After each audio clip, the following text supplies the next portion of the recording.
Incheon is the venue for the 2014 Asian Games, the festival of 4 billion Asian people.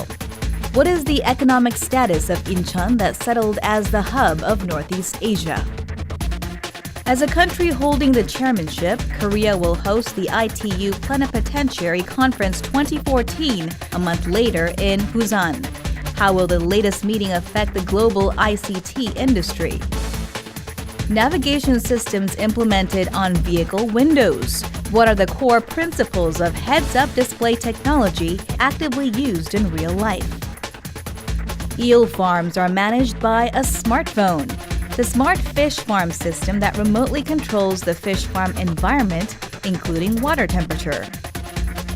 North Korea dispatches a large number of athletes to the Incheon Asian Games.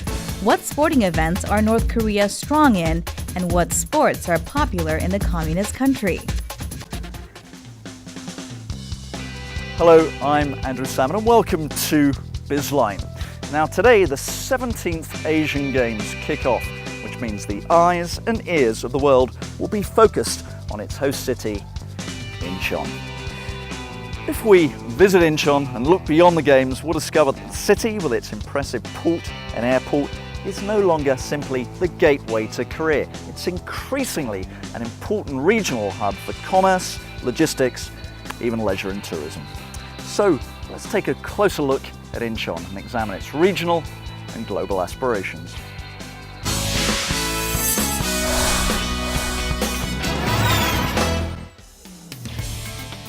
The place where Korea's modern era began, and the city which led the revival of economy. Incheon's sky and sea routes are stretching across the world, and now we will talk about the past, present, and future of Incheon. The Incheon Asian Games will kick off on September 19th. Incheon has invested $4.72 billion in the Asian Games, in which a total of 45 countries will participate. The city has high expectations for the latest Asian Games, hoping it will help develop the economy and sports, as well as enhance the city's image. 2014년 인천 아시안 게임은 경제적으로 굉장히 큰 효과가 있을 것으로 예상이 되고 있습니다. 대외경제정책연구원의 연구 결과에 의하면은 우선 13조 원에 이르는 생산 유발 효과가 있고, 그 다음에 27만 명에 달하는 고용 유발 효과가 있습니다. 이런 경제적인 효과 말고도 인천의 브랜드 가치를 높일 수 있는 중요한 계기가 된다는 것입니다. The world is eyeing Incheon Metropolitan City. It is Korea's second largest port city and has the third largest population in the country. From a port and industrial city located on the periphery of the capital area, it has become a city where population is growing at the quickest pace in the country. Its gross regional domestic product has reached nearly $57 billion, and its population is close to 3 million people. What is the secret to such rapid development in the city that dreams of becoming the center of Northeast Asia? The city opened Chemulpo Port in 1883 and started the country's first railway, Gyeongin Line service, in 1899. Since then, it has been playing a huge role in conveying modernization and bringing forward the advancement of the economy and culture. From road transportation, railway, maritime to airport, Incheon has conquered the land, sea, and sky routes. Incheon is the gateway to enormous logistics infrastructure and the capital area where 20 million people reside. It has also emerged as the hub of exchanges in Northeast Asia. 특히 공항은 인천대교, 영종대교를 통해서 연계가 되고, 또 육로로는 경인고속도로와 제2, 제3 경인고속도로를 통해서 전국으로 이게 연계가 됩니다. 아주 중요한 교통요지죠. 특히 남북 통일이 되면 그 지정학적 위치가 한반도의 중심, 인체로 치면 배꼽쯤에 해당한다고 할까요? 그러니까 사통팔달 그야말로 한반도 교통의 요충이 되면서 또 동북아 세계적인 교통의 중심지가 되지 않을까 이렇게 생각을 합니다. Incheon is also playing the role of a production base. Since the opening of Chemulpo Port, factories have been built in the city, and in line with the country's economic development plans after the 1960s, many industrial complexes of various industries such as petrochemical, automobile, machinery, metal, glass, and food have been built in the city, helping to boost the regional economy. After that, the city's industrial structure has changed to construction and service industries from manufacturing. When we look at the GRDP of Korea's metropolitan cities, Incheon ranks the third in the country after Ulsan and Busan. It is aiming to take the second place by narrowing the gap with Busan to $2.79 billion from about $6.74 billion 10 years ago. After establishing itself as a logistics hub and production base, Incheon is turning its eyes to culture and sports to seek new growth. 네, 인천은 제조업 중심지라고 하는 이미지가 아직 많이 남아 있습니다. 하지만 최근 인천은 이러한 이미지를 좀 벗어나서 문화, 체육, 관광에 대한 노력을 많이 하고 있습니다. 이렇게 될 경우 인천이 전통적인 제조업뿐만이 아니고 문화, 관광, 자산의 도시라고 하는 새로운 이미지로 바꾸는데 중요한 역할을 할 수 있을 거라고 생각합니다. The Incheon Pentaport Rock Festival, held in August, has become one of the top rock festivals in the country. In particular, the city is hosting about 170 cultural events before and after the Incheon Asian Games.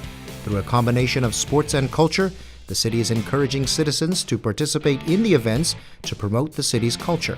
As a result, the city is benefiting from the economic impact of the Asian Games. 아시안 게임을 통해서 문화 행사를 한다는 것 자체가 스포츠와 문화의 결합을 통해서 인천 시민들이 함께 또 참여를 하게 됩니다. 참여를 통해서 시민들도 성숙해지고 또 인천의 문화를 세계 만방에 이렇게 알릴 수 있는 계기가 될 수 있다는 점에서 굉장히 좋은 행사라고 생각을 하고 있고요. 앞으로 이런 것들을 통합을 해서 특히 그 문화예술인들이 참여를 하고 또 시민들이 참여하는 문화 행사가 될 수 있도록 종합 계획을 마련해서 추진 나갈 계획입니다. Incheon's moves did not end here. It has designated a free economic zone where foreigners can liberally engage in economic activities, establishing a foothold to grow into an international city. A free economic zone is a district that ensures foreign investors' corporate and economic activities by creating a system and environment different from other regions. This includes tax benefits, high-quality administrative services, and convenient living environment. The 169.5 square kilometers of free economic zone designated at Yeongjongdo Island, Songdo, and Cheongna is transforming Incheon into a new international city. 2003년도에 만들어진 이후에 지금 수많은 그 기업들이 외국 기업과 한국의 기업들이 들어와 있고 그 이후에 지금 외국인 직접 투자라고 그럽니다. 외국인 직접 투자가 66억 불 이상이 지금 이루어지고 있습니다. 그리고 이 안에는 그 글로벌 교육기관과 같은 교육기관, 그리고 앞으로 이제 또 의료기관, 그다음에 바이오 기업들, 이런 기업들이 다 위치를 하고 있기 때문에 앞으로 더욱더 발전할 것으로 생각하고 있고요. 지금은 거의 시작에 불과하다. 좀 이렇게 말씀드릴 수가 있겠습니다. The Incheon Asian Games, which has an economic value of billions of dollars, will raise its brand value and lead to investments in the special economic zone, helping it to rise to a major city in the future. 특히 인천이 글로벌한 도시로서 이렇게 커가고 있는 모습을 봄으로써 한국의 미래를 이렇게 좀 보셨으면 좋겠다 하는 생각을 갖습니다. 인천이 앞으로 첨단 산업하고 고부가가치 산업의 전진 기지가 되어서 인천 경제뿐만이 아니고 한국 경제의 성장에서 대단히 중요한 역할을 하게 될 것으로 생각합니다. A city that has opened the sea, land, and sky routes. With an infinite potential to develop, Incheon is growing into a bigger city that communicates culture and revives economy. Now, the world is eyeing the unfolding era of Incheon.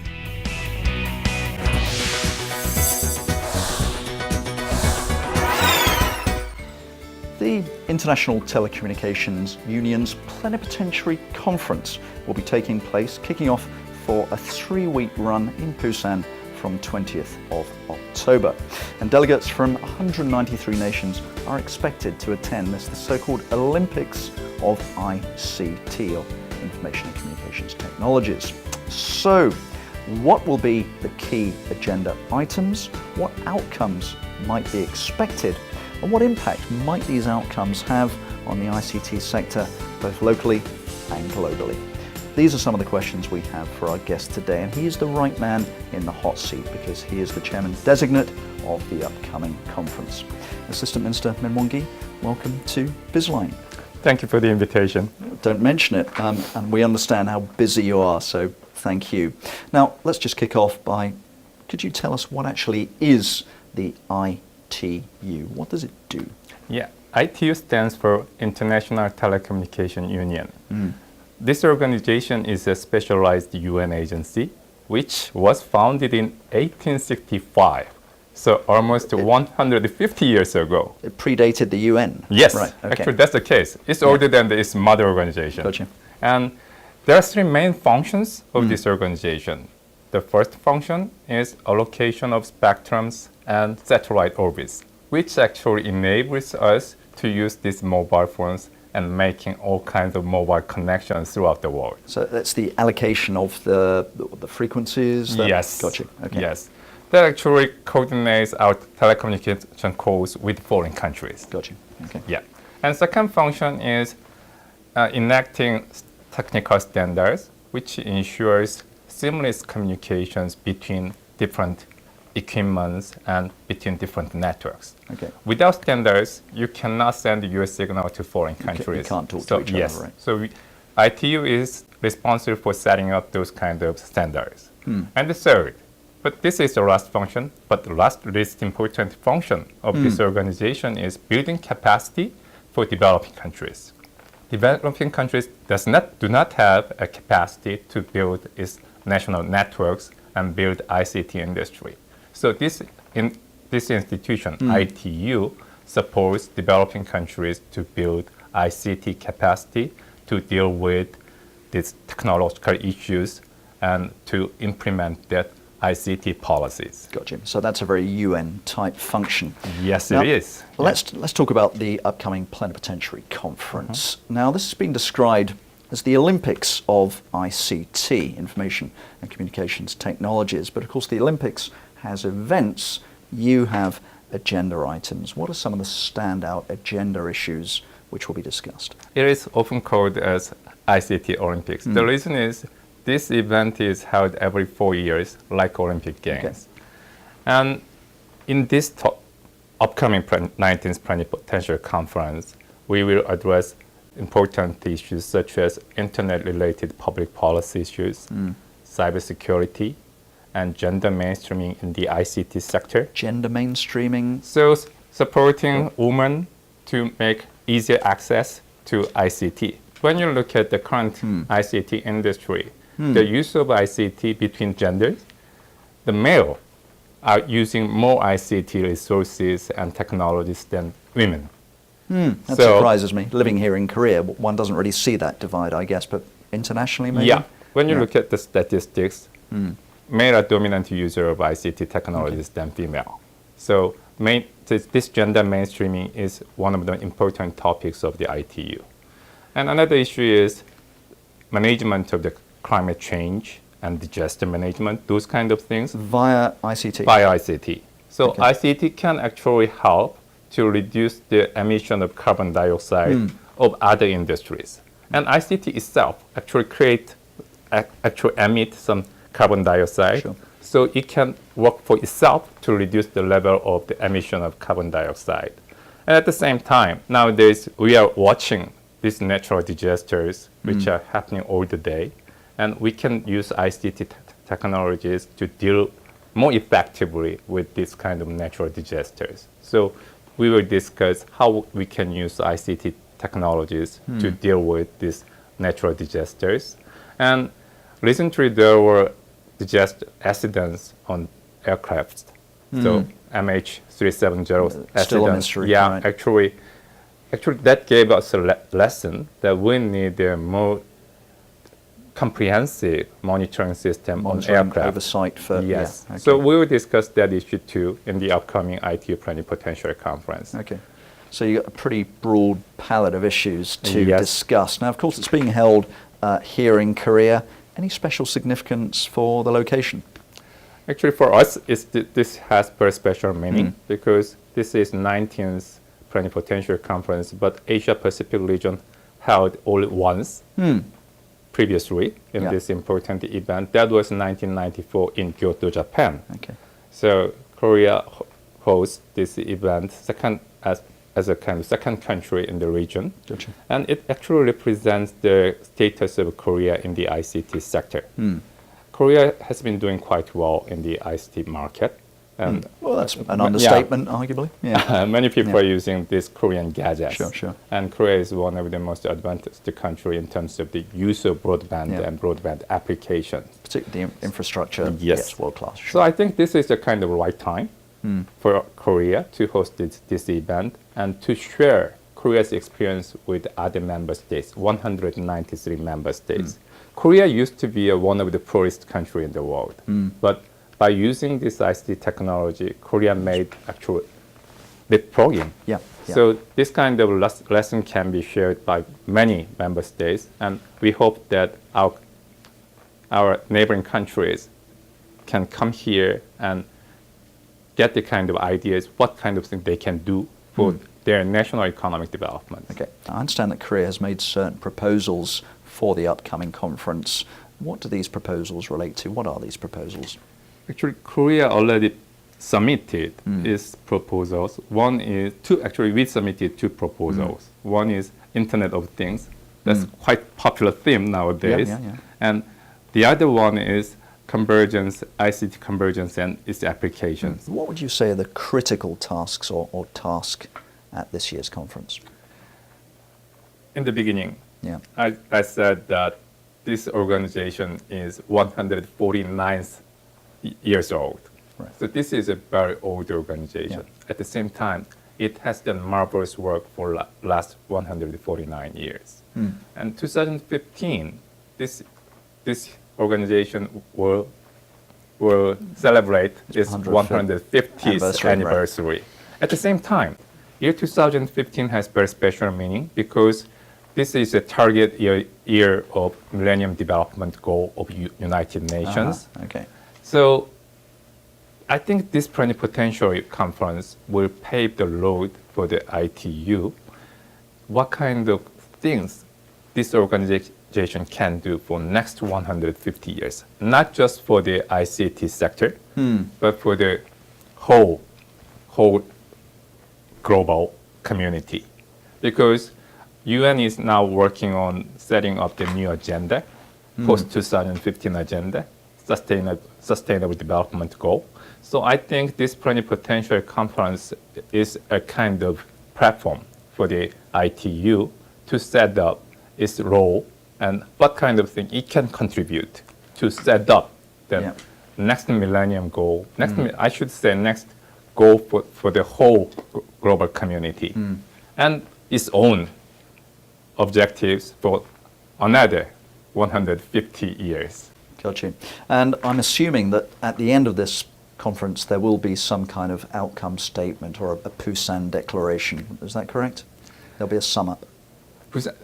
Before the ITU Plenipotentiary Conference, there will be a ministerial meeting. Yeah. This is hosted by the Korean government. Yeah. And this ministerial meeting will come up with some kind of declaration, so-called Busan Declaration.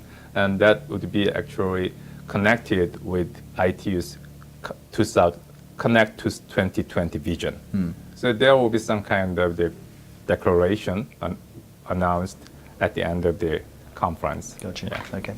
Let's talk about some of the other components to this, though. It's not just for government. I mean, I think Korean ICT companies, research institutes, even civic groups are looking at this pretty closely and hoping to get a voice in or to watch pretty closely from the sidelines. What kind of opportunities might they anticipate?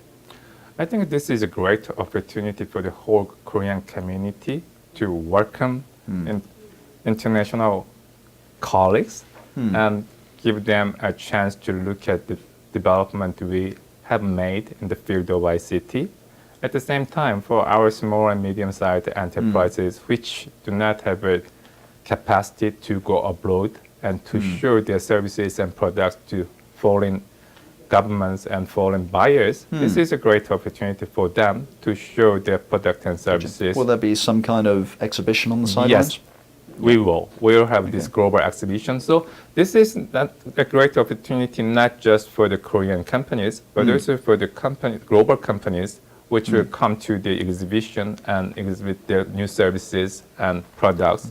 Yeah, so I think it will provide great opportunity for the industry, the Korean industry as well as global industry to meet its potential buyers. Because in many developing countries, government itself is the greatest buyer. Consumer, absolutely. Now, tell me, as we said earlier on, this is the decisions made here are not going to be binding on individual governments.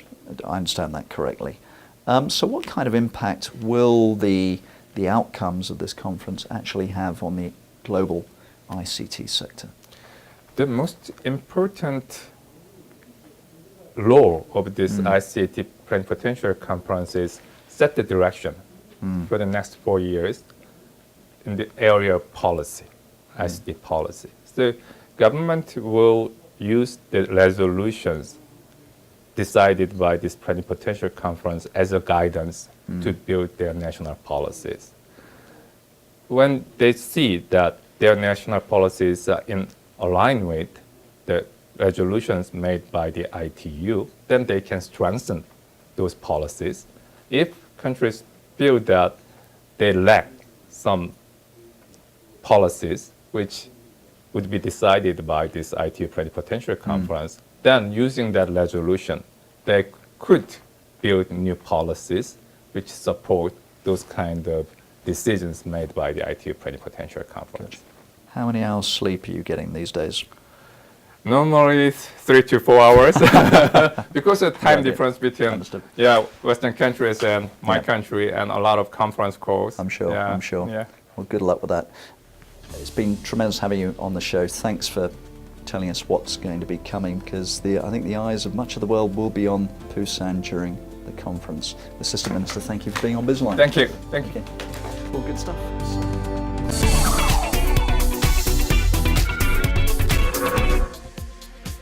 What would you do if you had to send copies of documents or ID card through a fax machine, but you don't have a fax machine around you? There is a way to do this simply with a mobile app. The app of the week is Thank You Fax, a convenient mobile fax app for users.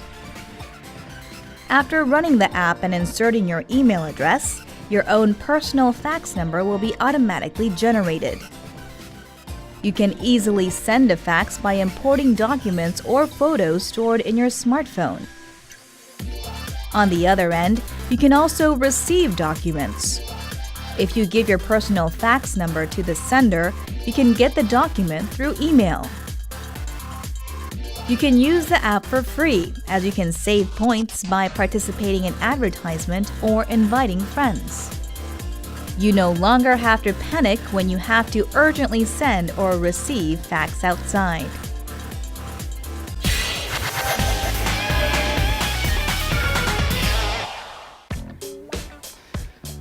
Thus far, heads-up display technologies have largely been restricted to military usage. For example, we find them in the cockpits of jet fighters and in combat helicopters. But now they're starting to move across into the civilian sector. For example, you can now get a navigation display that appears on the windshield of your car, meaning you no longer have to look down at your sat-nav. And this, of course, has important implications for road safety. So, kick back and let Bizline give you a heads up on this promising new application. Many would have been hooked by the scenes in the Iron Man series displaying his augmented reality experience. The transplant display technology that literally allows users to view digital information and services without having to look down is slowly becoming a part of our lives. The name comes from its trial application to allow pilots to view information with their heads positioned up instead of down to look at lower instruments while flying. It was first developed for military aviation. 헤드업 디스플레이는 아시다시피 비행기에서 가장 많이 썼습니다. 생각해 보시면 적기를 반대로 타겟팅을 해서 이걸 미사일을 발사할 때 그런 쪽에 대해서 이게 여러 가지 조종과 이 타겟팅을 같이 한다는 게 굉장히 어렵죠. 그래서 대부분 전투기 조종사들이 헤드업 디스플레이로 해가지고 쓰고 있던 겁니다. We visited the Korea Institute of Civil Engineering and Building Technology to learn more about heads-up display technology that originated to allow safer piloting in military aviation. 원리는 빛을 반사하면은 유리창이나 뭐 이런 것들이 굴절이 되게 되어 있는데요. 그 굴절시키는 거를 우리가 광학이나 미러를 통해서 우리가 일정한 곳에 맺힐 수 있도록 만들어준 것이 HUD입니다. The heads-up display employs the light ray refractive principle to project the image on a transparent angled piece of glass. Lens and lasers project images by refracting the ray light against the glass. Heads-up display can be used on the windshield or on a small transplant plastic disc called a combiner that is used as a mirror to show information on it instead of on the windshield itself. Because car windshields use doubled layered glass for safety, the display can be blurry. The Institute has made a breakthrough to eliminate double imaging on the windshield display. 기존의 허드 같은 경우는 그 자동차 유리가 이중창이기 때문에 기본적으로 2번 굴절이 되기 때문에 상이 2개 맺힐 수밖에 없는데요. 그래서 이제 기존의 허드 같은 경우는 자기네들이 별도로 만들어 놓은 유리창을 쓰거나 혹은 그 이중창 사이에 필름질 같은 걸 특수 코팅제를 처리를 해야 됩니다. 하지만 저희 연구원에서 개발한 제품인 경우는 그런 거 없이 그냥 기존의 기존의 지금 차량 유리, 아무 차량 유리에도 다 사용할 수 있도록 만든 게 기술적인 차별성입니다. A special optical lens helps to erase ghost images on the windshield. The angle on the beam splitter has been adjusted to produce a single clear image. Unlike other displays, this technology does not require a special windshield or film transistor, making it cheaper than existing products. 완성차의 경우에는 앞 유리창과 특수 필름 코팅되어 있는 이런 부분 때문에 파손이 될 경우에도 수리 비용이 굉장히 고가입니다. 기타 차량 주변 장치처럼 쉽게 구매해서 장착해서 사용하신다면 안전 운행에 도움이 되고 또한 경제적인 측면에서도 옵션 비용이 약 한 5분의 1 혹은 6분의 1 이하로 줄어들 것이라고 예상됩니다. The HUD platform and navigation applications can be compatible through Bluetooth, giving drivers easy access to all the driving information they need. 기존 애프터마켓용으로 나와 있는 제품에 없는 컨텐츠 기능들이라든가 UI 선택 기능, 그 다음에 허상거리 등 완성차에서 보여줄 수 있는 옵션들을 앞으로비에는 애프터마켓용 제품에 기능을 집어넣게 되어 있습니다. Not having to divert attention and vision while driving will greatly ensure safety. It takes a driver about half a second to glance at the navigation screen, but if he or she has the information right on the windshield, the time is cut in half. 일반적으로 주행할 때 내비게이션을 쳐다보기 위해서 시선 이동이 중앙에서부터 우측으로 혹은 우측 상단으로 이동을 하는데 고속도로에서 실제 주행 시 그 시선이 이동하는 0.5초에서 1초 사이에 시속 약 한 100에서 120km의 속도로 주행하면 약 한 80m 정도가 무방비 상태에서 앞으로 진행을 하고 있습니다. 앞유리창에다 장착해서 디스플레이를 하게 되면 주행 정보를 보기 위해서 시선 이동을 하지 않아도 되기 때문에 안전 운행에 도움이 될 것이라고 볼 수 있습니다. One market researcher estimates cars with heads-up display functions will reach 7 million units by 2020. In the future, heads-up display information can be large enough to fill the whole windscreen with all kinds of driving, road condition, and navigation information, also having a search and video communication capacity.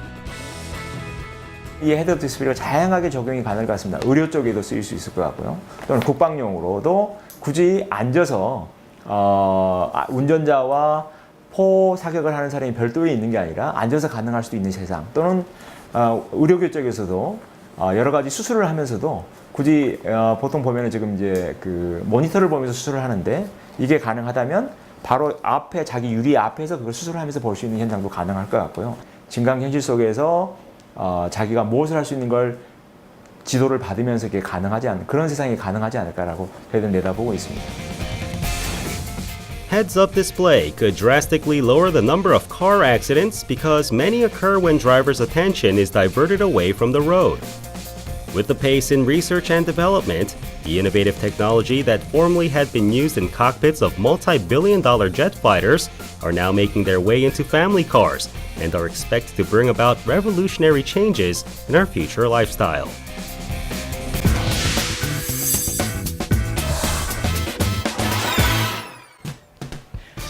Freshwater eels are a highly popular food in Korea, not simply for their delicious oily taste, but also for their alleged effect on male potency. Unfortunately, however, eels aren't very sensitive to their environment. This makes them very difficult to manage, as eel farms have to incur major managerial costs overseeing these slippery little fellows. But now, electronics are coming to eels. A pioneering eel farm is hoping to upgrade its productivity after it's installed an Internet of Things in and around its eel tanks. If it works, it could be a potent solution. The traditional fishing industry is going through great changes the smart way with the help of information and communications technology. People can now monitor activities at a fish farm anytime and anywhere on a smartphone thanks to the ICT technology. A fish farm located at Gochang, Jeollabuk-do province. Each water tank holds about 10,000 freshwater eels. Eels are very sensitive to the temperature and quality of water, making them difficult to raise. On average, about 10% of the eels had perished in each tank. But since March, not one eel was found dead at this eel farm, and the reason for this good news may surprise you. Believe it or not, it is because of the smartphone. One can check temperatures, quality and oxygen levels of the water tank at any time and anywhere with a smartphone. 고장 나가지고 많이 죽여본 적도 있고 또 온도로도 좀 죽여본 적이 있고 하다 보니까 그런 일이 터질 때마다 집에 가지를 못해요. 이 핸드폰으로 모든 정보가 나오다 보니까 제가 이제 밖에 나가도 편하고 마음적으로 편하고 집에 가 있어도 이걸로 다 모든 상황을 볼 수가 있으니까 굉장히 저한테는 유익한 기계죠, 현재. This is all made possible thanks to the Internet of Things-based Smart Utility Network, also known as SUN, the next-generation close-range wireless communications technology. SUN has a coverage distance of 1 kilometer, which is bigger than existing wireless communication technology known as Zigbee. SUN is also better at handling interference phenomenon. SUN collects data from each tank and sends the information through an LTE-based platform. The water tank managing server collects the transferred data for integrated management. 각 수저로부터 이제 데이터를 수집해야 되는데 기존 방식으로 이제 데이터를 수집하다 보면 비용이 굉장히 많이 발생하게 됩니다. 근데 저희가 이번에 개발한 그 기술을 적용하게 되면 수저별로 그 근거리 네트워크를 할 수 있게 하는 기술과 그다음에 그거를 그 데이터를 수집해주는 그 장비 하나 정도 집어넣으면 되기 때문에 기존에 들던 투자에 비해 한 10분의 1 정도로 이게 가능하게 되고요. It took a long time to check the water tanks individually, but with a smartphone, one can manage the farm without physically being at the farm. The system saves much time and money. 수자시 같은 경우는 이 낮은 물에서 키우거든요. 근데 보일러라든가 기계가 잘못됐을 때 이 스마트 이런 형식이 돼 있다고 한다면은 사이렌이 울리니까 그런 폐사량을 줄 수 있으니까 어마어마한 양의 그 고기를 갖다가 살릴 수가 있고 또 그것이 이익으로 창출되는 것이죠. The Internet of Things turning the fish farm system smart is currently on initial stages with this eel fish farm on trial services. The system is scheduled to be put into commercial use early next year and will include other species. 현재는 그 저희가 이제 그 장어의 생육 조건에 이제 최적화된 센서들을 이제 적용해서 이번에 기술 개발을 했는데요. 요거를 이제 다른 부가가치가 높은 양식장, 예를 들면 이제 쏘가리라든가 연어와 같은 그런 양식장에도 적용할 수 있도록 센서를 추가로 개발을 하고, 그다음에 지금 현재 있는 대부분의 시스템은 이제 재활용이 가능하니까 그런 부분을 연동해서 추가로 이제 그 확대해 나갈 수 있다라고 보고 있습니다. A floating fish cage on the coast at Tongyeong, Gyeongsangnam-do Province. Such fish farms are affected heavily by natural disasters and temperature changes, but ICT has been implemented here as well. 예전에는 눈으로 직접 상황을 보고 이렇게 했었는데 이렇게 바뀜으로 해가지고 이제 스마트폰으로 이제 상황 감화를 일일이 볼 수 있어서 더 좋아진 것 같습니다. A fisherman simply checks his smartphone to get information on the farm's water temperature and oxygen level, which appear on the screen. It is possible through sensors placed 5 meters underwater at each fish cage, which are connected to the smartphone through a network. The sensors check water temperatures and various data affecting the aquaculture every 1 minute and store the information in the database. Not only that, video cameras are placed at various corners of the fish farm and can be viewed from the smartphone at any time. 양식장 피해가 주로 물속에서 이루어지다 보니 우한 상황을 알기 어려운데 자연 상황을 이 시스템을 도입함으로 해서 알 수 있게 되어 피해 예방을 할 수 있게 되었던 것 같습니다. Due to global warming, seawater temperature has been rising, bringing much changes to the aquaculture environment. Floating fish cages are concentrated at the southeastern coast of Korea, and fish perish en masse every year due to red tide and cold pool. Thus, it is essential to set up a system to meet the environmental changes.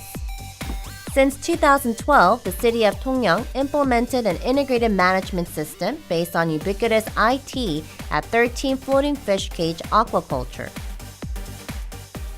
이 양식장이 도입이 되기 전에는 양식업주들이 개인의 경험에 의해서 양식장을 관리를 하다 보니까 잘못된 판단으로 인해서 손실을 입는 경우가 많았습니다. 센서를 통한 수온이나 DO, 이게 고기 생육에 있어서 가장 필수적인 정보입니다. 그 정보를 통해서 예를 들어 수온이 7도 이하로 떨어지게 되면 물고기들이 먹이 활동을 전혀 하지 않습니다. 그때 사료급여를 굳이 할 필요가 없는데 그걸 잘 모를 경우에는 사료급여를 했다가 고기가 폐사하는 경우도 있고 하기 때문에, 그리고 사료급여가 무분별하게 투여되는 부분도 우리 이 시스템을 통해서 예방을 할 수가 있어서 어떤 환경적인 부분도 그렇게 이점을 가질 수가 있습니다. The city of Tongyeong plans to develop a system that can analyze water currents and temperatures to find the best location to set up fish farms. 조금 더 개선하고 보완하고 통합적인 정보를 제공할 수 있는 그런 시스템으로 만들어서 나라의 양식업계가 보다 이제 과학적인 체계, 더 나아가 미래에는 조금 자동화된 시스템을 우리 ICT와 접목을 한다고 하면 양식장에 최소한의 인력만 가지고도 얼마든지 편리하게 그리고 손쉽게 양식을 하고 할 수 있는 그런 환경을 갖출 수 있을 거라고 봅니다. Smart fish farms, which provides the best living conditions for fish without human physical presence. What used to be the primary industry is now turning into the competitive industry of the future thanks to the information and communications technology.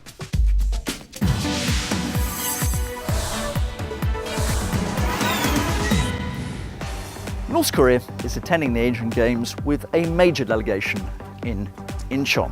And indeed, in recent years, the North has upgraded its national sports competitiveness, taking home 4 gold medals at the London Olympics in 2012. Now, in November of that same year, North Korea established a sports organisation under the auspices of the extremely powerful National Defence Committee, which is chaired by none other than Kim Jong-un himself. So, why has North Korea decided to establish a new organisation under such a powerful strategic body? And how will these newly motivated athletes perform in Incheon? The first batch of North Korean athletes competing for the Incheon Asian Games arrived at Incheon Airport last Thursday after making an unusual trip across the border via air rather than the sea. They wore usual stoic expressions as they were bombarded with camera flashes and questions from journalists. and gave awkward smiles and waves once safely on a bus. North Korea will have about 150 athletes competing in 14 sports at the Incheon Asian Games that will run until October 4th from Friday. North Korea, although never reaching the success of other socialist-backed powerhouses like the Soviet Union and East Germany, had fared on the sports arena well until the early 1990s. In the 1990s, North Korea still was a sporting nation in Asia, but its performance deteriorated sharply in the 2000s. In the last two Asian events held every 4 years, North Korea slipped out of the top 10 rank. 2000년 이후에 10년 동안 침체기였던 것은 2000년 전에 90년대 고난의 행군이라는 아주 경제적 타격이 커서 그 시대에 선수들이 양성이라든가 그 체육에 투자할 수 있는 여력이 없었습니다. 그때 당시에 훈련이나 모든 것들을 할 수 없는 상황까지 갔기 때문에 성과가 거의 없었고. Sports received a strong push after Kim Jong-un, the youngest and Western-educated son of former leader Kim Jong-il, succeeded to power. Kim, an enthusiastic sports fan who invited former U.S. NBA star Dennis Rodman twice to Pyongyang, established the State Physical Culture and Sports Guidance Commission, built new facilities, and often attends sports activities with hopes to rekindle nationalist sports zeal. In the 2012 Summer Olympics in London, North Korea reached one of its best, winning record high with 4 gold medals. North Korea's Kim Jong-un expressed great expectations for the national team in the upcoming Asian Games as he saw off one of the biggest sports troops to South Korea. The medalists and world champions in judo, weightlifting, and wrestling have a good chance of taking home gold from the Incheon competitions. The women's soccer team, who won last year's Asian Cup, is also a strong contender in the soccer field. 북한이 강세를 보이는 건 축구, 주로 이제 구기 종목하고 중경기라고 하는 권투, 유도, 레슬링 이런 부분을 이제 기량이 많이 나오고 있습니다. 그런 부분은 결국에는 정신력과 체력, 꾸준한 이제 연습을 통해서 이루어지는 체육이거든요. 그러니까 몸으로 할 수 있는, 몸으로 부지런히 기술을 연마해서 부지런히 힘을 달려 할 수 있는 종목에 특별한 강세를 보이고 있다. 그렇게 보면 되지 않을까 싶습니다. North Korean athletes enjoy special treatment and respect. They are meticulously groomed and trained in an entire village devoted to sports facilities that are no different from the Taening Athletes Village in Seoul. 특별한 인재들은 뽑아가지고 국가에서 직접 지도를 하고 있고, 안골 체육촌이죠. 광복거리하고 두만강 사이에는 체육촌이 건설되어 있기 때문에 거기에 보면 이제 뭐 태권도 전당을 비롯해서 수영장이라든가 경경기장 또는 이제 중경기장이라든가 뭐 이런 경기장들이 굉장히 많이 설립이 되어 있고. In fact, North Korean athletes have little to envy in terms of training infrastructure. 남한 못지않게 그런 생활 경제가 다 돼 있다고 해요. 그 안에서는 이제 생활들이 다 그 정도, 다 한국 물건도 쓰고, 운동복 같은 안에 속옷 같은 것도 다 한국제로 다 쓰고 했었다고 얘기를 하더라고요. 스크린으로 이제 영화도 다 보여주고 했었다니까 이제 일반 주민들이 생각 못하는 그런 생활적인 생활들을 했겠죠. North Korea has sports research centers to help athletes improve their skills and standards. 그 사람들에서 그 몸에 대해서, 그 사람의 성향에 대해서, 그 사람의 성격까지도 다 파악을 해서 이제 시합 때 어떤 컨디션과 어떤 몸무게를 어떻게 유지하고 페이스 유지하는 거를 연구를 하는 거죠, 실질적으로. 연구실이 있는데 여기에서는 이제 각 종목에 대한 아주 세밀한 관찰, 기자재를 통한 연구를 통해서 많은 연구진들이 어떻게 하면 이 선수 개인의 기량을 발휘시킬지 상당한 연구를 하고 있고, 체육과학연구소가 북한 체육에 아주 큰 버팀목이 되고, 최근에는 여기 IT까지 접목을 해서 프로그램을 개발해서 과학적인 체육과학을 통한 선수 개발과 종목의 향상을 시킨다고 뉴스에도 이제 나오고 있습니다. Kim Jong-un has been generous in moral and financial support for North Korean athletic programs. So why is there a sudden sports enthusiasm? 스포츠 자체가 이제 인민들을 결합시키거나 지도력을 부각하는 데 대단히 효과적인 목적들이 있거든요. 대외적으로 보면 이제 우수한 민족이라고 강조할, 특히 이제 히틀러를 얘기할 때도 보면 이제 베를린 올림픽을 많이 얘기하는 것도 보면은 이제 그런 측면에서 국가 체제를 대외적으로 이미지를 과시하는 데도 효율적이기도 하고 체육이라고 하는 것이 대단히 강조될 수 있는 측면이 있는 것들이죠. Kim Jong-un is using sports propaganda to sell the image of a caring and strong leadership at home and abroad. Even with inter-Korean relations at a stalemate, North Korea has been aggressive in sports cooperation with South Korea. The South Korean national anthem was played for the first time in Pyongyang after two junior South Korean weightlifters won the first and second place in 85-kilogram division in the Asian Cup and Interclub Weightlifting Championship in September last year. In a rare gesture, North Korea hoisted the South Korean national flag instead of the neutral flag showing the Korean peninsula. As far as sports are concerned, Kim Jong-un has paved the way for participation and cooperation. 남북 사이에 있는 스포츠를 통해 가지고 교류 협력을 확대해 나가면서 그것이 스포츠 행사로 그치지 않고 정치적인 어떤 메시지라든가 남북 관계의 국면 전환이 될 수 있는 계기도 충분히 만들어질 수가 있기 때문에 이번 기회를 좀 통해 가지고 남북 사이에 놓였었던 여러 가지 장애라든가 이런 게 좀 제거되고 그러니까 스포츠 행사에 그치지 않고 한반도의 평화라든가 세계 평화에 좀 기여할 수 있는 방안을 서로가 좀 찾아 나가는 계기가 됐으면 하는 바람이 있습니다. Whatever the motive may be, we are happy to see North Koreans competing amongst 45 Asian countries at the Incheon Games. We wish them the best of luck.